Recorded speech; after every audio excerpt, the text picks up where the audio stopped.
સરકારી જમીન પર દબાણો તોડવામાં દાદાનું બુલડોઝર છે ટોપ ગિયરમાં। આજે વધુ 3 જિલ્લામાં દાદાના બુલડોઝરે દબાણોને જમીનદોસ્ત કર્યા। દ્રશ્ય જામનગરના છે, જ્યાં નદી કાંઠાના કેટલાક વિસ્તારોમાં ડિમોલિશન કરવામાં આવ્યું। પોલીસ બંદોબસ્ત સાથે નદીના પટ વિસ્તાર બચુનગર વિસ્તારમાં દબાણ હટાવાયા।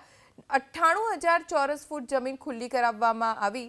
નદીના પટ વિસ્તારમાં 54,000 ચોરસ ફૂટ જમીન પર 1 ડઝન કરતા ગેરકાયદે બાંધકામ ખડકી દેવામાં આવ્યા છે, જેની બજાર કિંમત અંદાજે 14 કરોડ 82 લાખની થાય છે।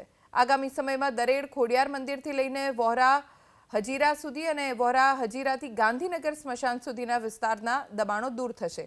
તો સુરેન્દ્રનગરના ટાવર રોડ પર આવેલ મુખ્ય શાક માર્કેટની બાજુમાં ગેરકાયદે બનાવેલ ઢોરના વાડાને તોડી પાડવામાં આવ્યું।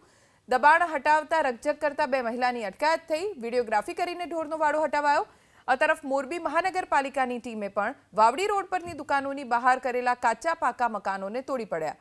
અલગ અલગ વિસ્તારના મુખ્ય માર્ગો પર નડતરરૂપ દબાણોને પ્રશાસનની ટીમે તોડી સરકારી જમીનને ખુલ્લી કરાવી।